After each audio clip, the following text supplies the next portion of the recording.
komplexní téma, já to jenom načnu, vlastně Kuba bude pokračovat. Tak bychom to takhle nazvali, že auto, a vlastně tam jsou vlastně takový dva termíny, které jsou odlišný. A jestli vám teda, jak je v tom rozdíl, že co je autorizace a autentifikace. Teda kdo to jako, kdo ví, jak je v tom rozdíl? Zvedni ruku. Tak to je dost, no nepřihlásili se všichni, tak vám to stejně prozradím. A vlastně rozdíl je v tom, že nebo ten problém je spíš v tom, že se to zaměňuje někdy, zvlášť populárně, ale je to vlastně jiný. Autentifikace je vlastně odpověď, nebo se týká toho, jako kdo jsem, autorizace, jestli tam smím. No a vlastně toho se týká ještě vlastně jednu věc, co jsem se dozvěděl teda dneska, jak se liší teda identifikace od autentifikace. Kdo to ví? Což teda jsem se dozvěděl na Wikipedii, teda vám musím říct, jo. Jako vážně, jo, že to víte. Tak já vám to teda řeknu, jak to teda definuje Wikipedia, já si myslím, že to je pravda. Že tam posíláš peníze. Že identifikace je proces, že řeknu, že to jsem já, že to autentifikace od toho druhého nebo toho dalšího přesvědčí, že to jsem já. To znamená, že autentifikace je to s důkazem. Takže když já vám ukážu jako, a ty samozřejmě záleží na té druhé straně, se to přijme. Když já řeknu, že jsem Jirka, tak je to identifikace. Když vám u toho ukážu občanku, tak to je autentifikace. Že vám vlastně dávám nějaký důkaz. Samozřejmě na vás je to, jestli jste ji chtěli a potom to přijmete nebo ne, ale většinou lidí nestačí jenom to říct. Tak to bylo jenom taková jako věc. A teď vlastně to je jenom tak úplně na začátek, takže my vlastně budeme mluvit o těch dvou věcech. Oni se často prolínají a prolínají se proto, že k tomu, abyste často teda, nebo většinou, k tomu, abyste k něčemu dostali právo, tak většinou musíte to říct, že jste to vy, nebo že teda vy dáváte to právo, že vy máte to právo. Jako jsou i výjimky, že jo, přenosní legitimace. To je ta autorizace, vám stačí mít tu věc, že vy jako nemusíte říct, že jste vlastníkem. Nebo to po vás explicitně nikdo nechce. Ale jenom to chci říct, že někdy ten systém, který elektronický, který mám teda celkově vlastně zamezuje nebo povoluje přístup k něčemu, je jedno nebo druhý nebo oboje. Takže někdy je třeba dobrý se jako ptát nebo neptat. Tak já bych teď třeba předal vlastně Kubovi, aby pokračoval vlastně. Já začnu tak jakoby trochu od píky. Budeme se bavit o teda těch autentifikacích a autorizacích na webu, čili prostě to webové programování. Já vím, že tady určitě nejste všichni webaři, takže snad mi... Je to moje pivo. Ale už jsem si ho pil.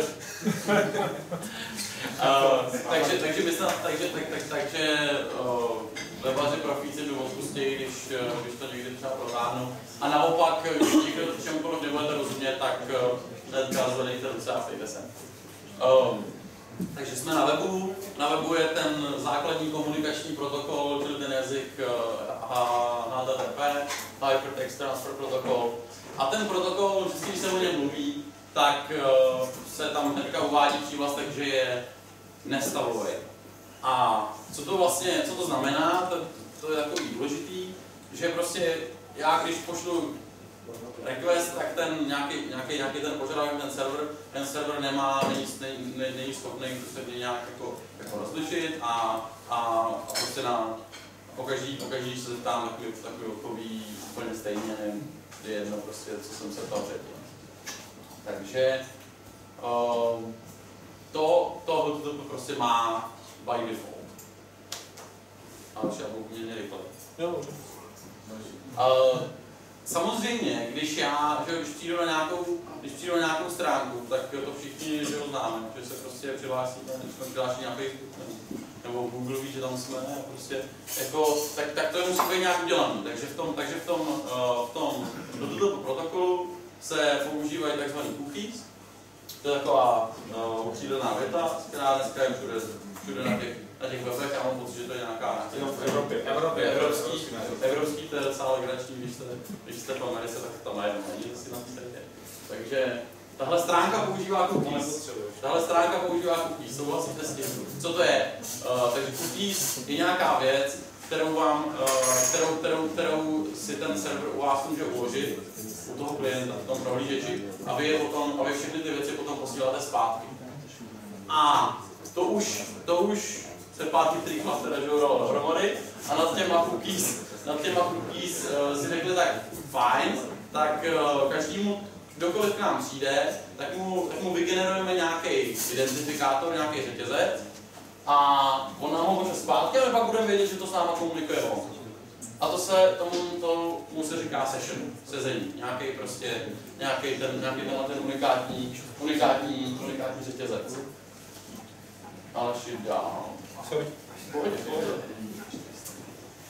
No a když já už jdu s nějakým requestem a ten server ví, že jsem to já, tak on si na své straně může říct, jako, on už to neví přesně, co jsem leze, ten otrapa, ten mi to pořád jenom tady kazí, já ho radši zaříznu. Samozřejmě stařenka na to má spoustu fin, jak si třeba takovouhle jako session vyžádat nohou a to určitě to není jakoby prvek na zaručení nějaký ochrany před nabouráním, ale například ten server může si říct, OK, jestli chceš být přihlášený, tak tu pošli uživatelské jméno a heslo a on si ve svojí nějakou databází nebo někde si zkontroluje, jestli to je správná kombinace a když je, tak si na svojí straně může uložit, OK, je přihlášený, nějaký stav. A najednou se z toho bezstavového protokolu stává stavový, kdy prostě kdykoliv já přijdu s tímhletím ověřeným sešnou, tak mi ten server může vracet něco jiného. Třeba a tam se dostáváme, tam se dostáváme už na pole, protože jsme teda na webu a hodně takový de facto standard je to Django. Je to Django, který nám spoustu věcí usnadňuje a myslím, že Jirka má pro vás pár tajných. No tam nebylo ani tajný, spíš veřejný věci, pro někoho, kdo to s tím Djangem třeba začíná. Možná tady někdo je. A nebo spíš, kdo by třeba s tím Djangem vůbec nedělal přes to, co dělá s webem. A rád by právě omezil přístup nějakým, vlastně to řeknu URL, nějakým objektům, lidem, kteří jsou zalogovaní nebo kteří mají nějaký ty práva, kteří si nějak můžou prokázat. No Django vám to hodně pomáhá a už se jenom zeptat, no, dávalo to smysl s těma sešnama a s těma cookies a to, co jsem říkal, a stavovost a bezstavovost. Dávalo to smysl. A profíci třeba, jakoby, který si děláte 10 denně, neřekl něco špatně. Pojď. Okay. Nebojte se zeptat. No, takže já takhle, především, kdybyste o tom chtěli něco jako vědět, tak určitě doporučuji nastudovat tyhle ty dvě jakože apky vlastně, nebo části Djanga, který s tím souvisí, hlavně teda ta první. Ta druhá s tím souvisí tak, že vlastně vám vygeneruje nebo interface, který slouží ke správě těch uživatelů, oprávnění a všemu vlastně. Jmenuje se admin. Jeden náhled toho adminu, jak to vypadá, je tady. Tohle už je trošku customizovaná věc, ono to asi nějak nevyšlo úplně graficky, takže to nejde přečíst. To nevadí, ale pro hodně lidí to stačí.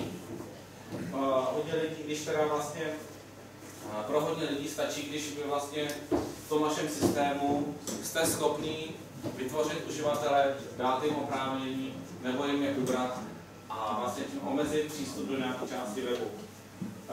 Co vlastně tady jsem chtěl ukázat na tomhle, jsou zase ta autentifikace, k tomu slouží to, že se to tady slouží vlastně v Django, je to vždycky pár, je to teda uživatelské jméno a heslo, který se tady nezobrazuje, dá se změnit v jiném kroku a jde to špatně předefinovat, můžu říct, když třeba předefinovat to jde, ale radši to nezkoušejte, nebude vám to minimálně takhle hezky potom fungovat. Další věc jsou ty práva, to je ten další krok, ta autorizace, jestli k těm objektům, které máme přístup. My tohle zrovna skončil z naší aktuální aplikace, kde jste prostě jako letištní operátor, tak tady můžete přidat nějaké letiště, jestli k tím teda máte přístup nebo ne. Takže jsou to dva kroky, jo? Je tam teda to jméno, heslo a jsou tam nějaké další jakoby práva. Můžu dále, prosím. Teď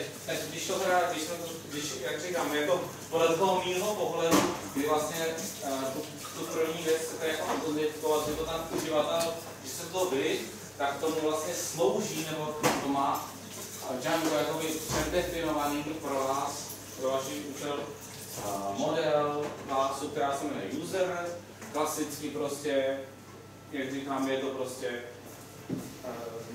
identifikovaný s naším usernamem, myslím, že e-mail je povinný, jo, a to heslo máme taky nastavený nějak, prostě na nějaký strašný mail. Nebo ještě tam, no, nejnovější verzi, ale už tak 2-3 roky, byl strašný problém toho uživatele použít jinýho. Dneska už to teda jde, to jde tak 2 roky.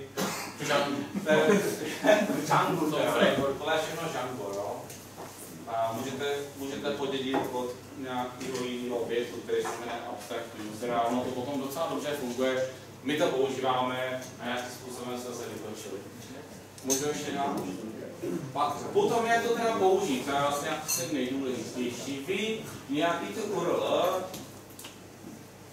označíte, že prostě potřebuje, aby ten uživatel byl zalogovaný, teda aby byl přihlášený. Tohle takhle vlastně deklarace té metody, tam to má teda víc pro toho, kdo nezná Django, tohle je vlastně způsob, jak tam v tom Django říct, že když uživatel napíše tohle URL do browseru, tak se má zavolat tahle funkce. Tohle říká, že vlastně je potřeba, aby byl uživatel zalogovaný. Neříká nic jako víc, jaký má právo, nemá, ale potřeba už, pokud není zalogovaný, tak se něco jiného stane, přesměruje do toho nějaký přihlášení nebo něco. A tohle to už docela dobře stačí, abyste vytvořili web, kde prostě někdo má přístup a někdo ne. To znamená, že vlastně autentifikace tam funguje, autorizace je ano, ne. No a to už třeba na hodně příkladů to stačí. Pokud si to chcete už ten způsob nějak napsat vlastní, tak zase Django na to má nějaký další věci, jakože můžete v určitý chvíli říct, že teď chci, aby prostě v této funkci od této chvíle se někdo autentifikoval, a když ne, tak se tak prostě, nebo když jo, když nějakým jiným způsobem řekne, že jsem to já, tak to zaloguji. To znamená potom, že vytvořím session nebo cokoliv. Můžete to ještě dát customizovat tady. Další věc je vlastně, když vám nestačí ten přístup ano, ne. Na tom především sajdu tam bylo GoDas not, takový jako parametr do toho. To jsem říkal, že vlastně to je ta funkce, která zpracovává tady to URL. To znamená, když došlípneš tohle URL, tak to automaticky jde na tuhle funkci, ona je tady jako string. To znamená, že se musí importovat jako string. To znamená, jakoby v té chvíli to musí fungovat tak, že v Pythonu napíšeš import tohle a to musí fungovat, že to nefunguje, když se chybá. Tenhle string je view, aby to jako string, aby to bylo lazy, a to login required je dekorátor. Ale to je jako jinak, nemusíš, že je to vlastně, stačí tam na to, že je funkce nějaká, to vlastně pro tebe. Ten string, že no, prostě. Si taky můžu je to používat podobně jako ve Flasku, to znamená, že ve view já dám dekorátor login required. Ano, ano, úplně stejně vlastně napíšeš ten dekorátor hned té funkci. Ještě taky, já neznám Django právě, jde tohle vytrhnout a používat to jinde, ta autentikace djangovská, nebo to musím používat prostě jenom Django? To jsem neskoušel, protože by si musel vlastně použít framework někde jinde a pak by to byla vlastně jako Django aplikace, anebo by to byla směska dvou aplikací. Já myslím, že to jde. Ale tak já k tomu mám. Jako, To je strašně zajímavé. určitě to jde z toho důvodu, že jako to Django samotný je takzvaně jakoby WSGI, WSGI jakoby kompilant, takže ty do toho můžeš rozhodně zasekávat jakoby jiný věci, no, prostě jakoby, jako nějak to použít, udělat z toho hybrid. Ale na druhou stranu od Django se vždycky mluví jako o tom spíš makroframeworku, který ti jakoby přináší ty bazerky v sobě a prostě když, jako, že asi to Django je lepší použít spíš jako pohromadě a kdybych chtěl to nějak rozsekávat, tak bych se asi radši podíval na nějaký jakoby menší část. Na ten Flask třeba třeba ten Flask. Na ten Flask bych se podíval, protože ten má úplně vlastně stejnou funkcionalitu, skoro bych řekl, že vlastně dneska jakýkoliv framework funguje takhle. Jenom ty názvy jsou jiný nebo jiná filozofie, ale v podstatě je to spíš ukázat, jakoby, že máš veřejnou část a chráněnou část. A do té chráněné části se nějak dostaneš a když by se tam náhodou dostal jinak, tak tam musí být nějaký stop, přihlaš se. A to ti vlastně něco jako takhle řekne. Jenom, možná jenom reflektí otázce je, že teďka už to bylo tak neříkají, Django dřív říkalo, že si je prostě loosely coupled, že ty součásti tam jsou, ale nemusí se nutně použít všechny dohromady.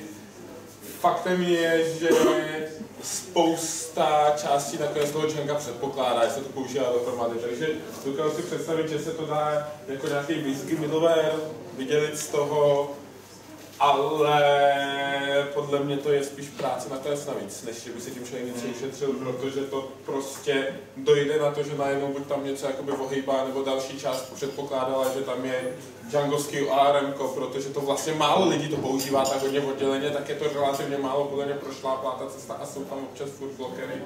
Rozhodně bych třeba na tohle doporučil ten Flask, i když dneska už se taky hodně jakoby, je hodně velký a hodně se používá sám o sobě. Ale určitě na začátek by bylo lepší, pokud by si potřeboval do svého systému zavíst nějaké logování, tak bych rozhodně začal spíš u Flasku. Tak, další dotaz ještě? Ne, nehlásil. Můžu taky dotaz ještě? No ještě. Teď se bavíme, nebo tady ty ukázky, co tam máš, jsou Django? Nebo no. Jaká verze Django? Jo, je to Django, no. Ne, jaká verze Django? 1.8 jsme to teda zkoušeli, ale tam není.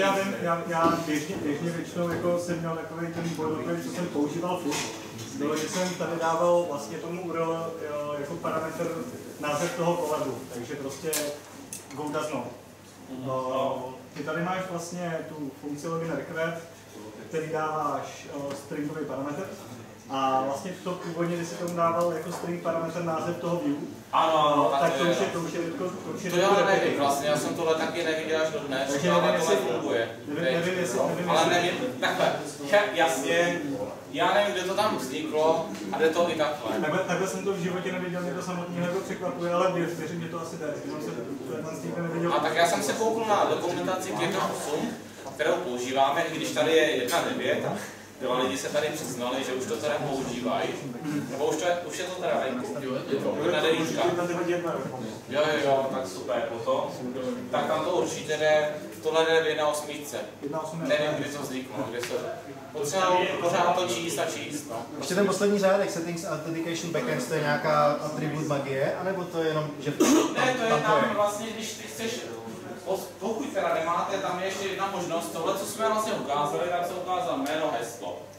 A teď si představte třeba, že vlastně vy máte ty hesla uložení jinde než v té databázi LDAPu, nebo ještě úplně někde jinde na hardwarovém zařízení a chcete to nějak použít, tak vlastně Django vám pořád umožňuje používat Django, ale vlastně až na ten jeden proces, až na tu jednu věc, kterou tam musíte doprogramovat, a to je, že se zeptáte ty čtečky třeba.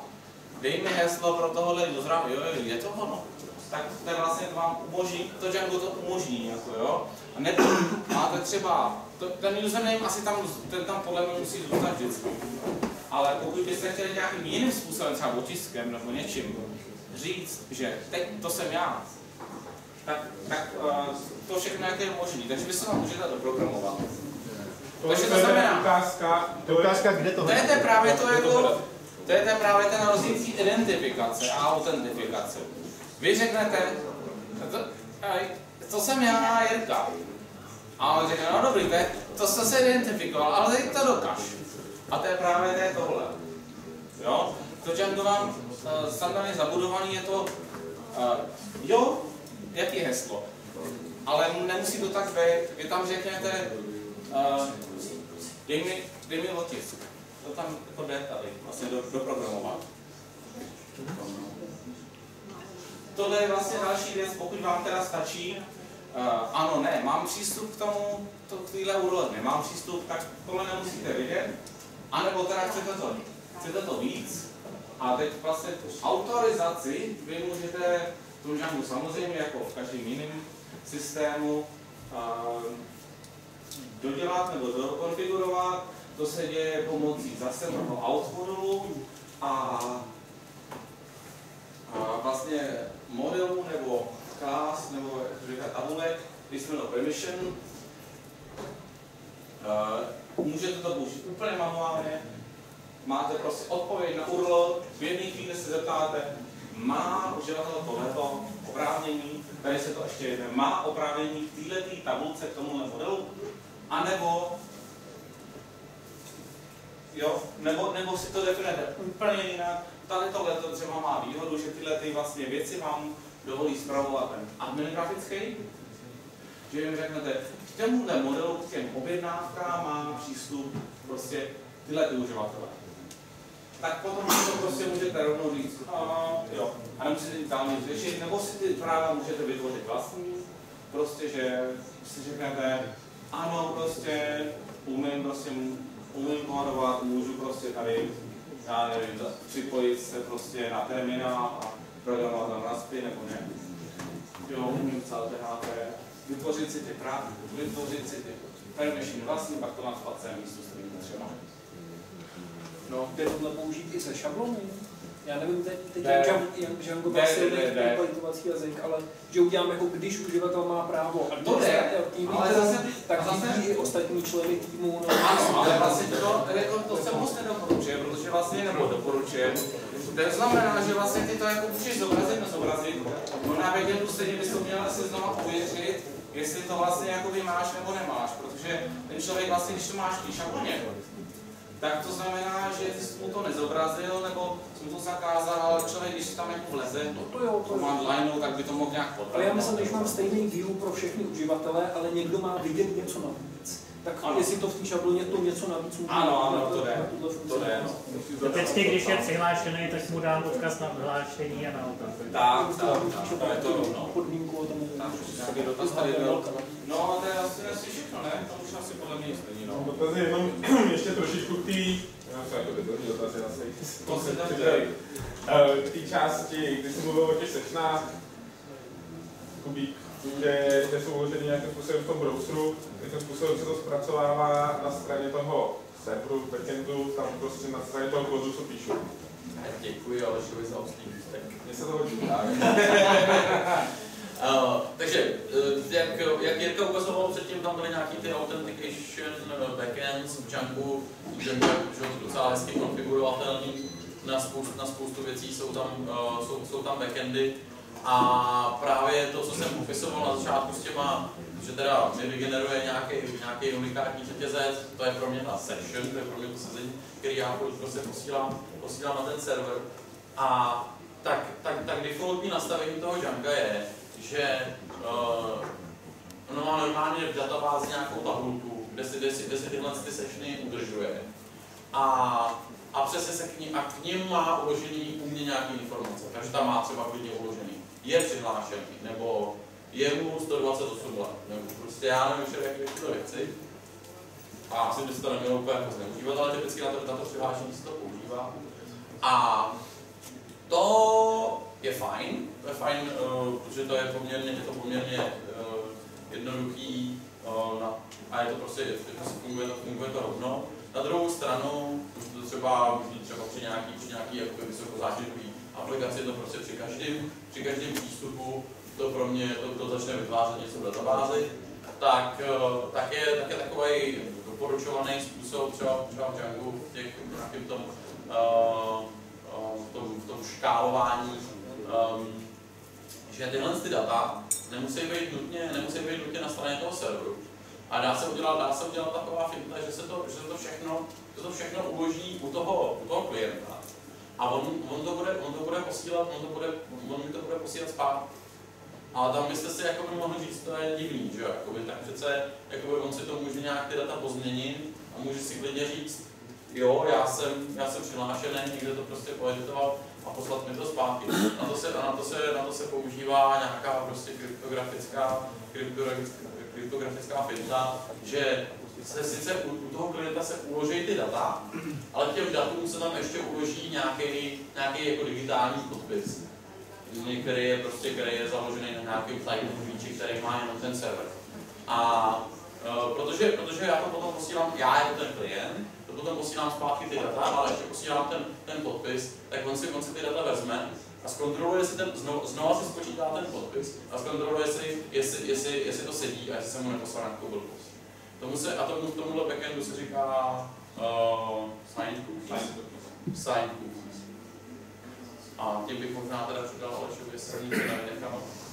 Já bych možná jenom, jestli to vlastně vůbec ty cookies a sessions vlastně souvisí s tady tím userem, co jsem říkal. Asi budeš muset víc pomoct, kterým směrem se táš. No já jsem tady mluvil, ty jsi tady mluvil o nějakých sessionech, jak si vlastně vyměnil ty informace. Já jsem tady řekl něco o tom, jak to udělat Django. A jak to Django to teda dělá, nebo jak je teda možný, že já tam žádný session nevidím? A přitom jsem tam použil toho usera v tom Django. To je právě ta magie, kterou ten framework dává. Právě, co jsem chtěl slyšet. Ne, to se právě chtěl říct, že vlastně to je jakoby takový, a to Django vám dá jeden z těch možných přístupů, jak si ten server a ten browser vyměňují ty informace. A vy to máte tak transparentní, že už vy za to vidíte jenom toho uživatele. A vás vlastně nemusí v tu chvíli zajímat, jak to jako probíhá, co se tam děje. No ale když vás to zajímá, třeba když máte uživatelů najednou hodně, a se to řešit tímhletím nebo když jich máte hrozně moc, když jich máte tak, že vlastně lidi přicházejí, odcházejí do firmy, prostě najednou potřebujete prostě dát přístup nebo odebrat. Nebo ani to není žádná aplikace. Nebo já radši dám slovo. Já myslím, že můžeš. Ale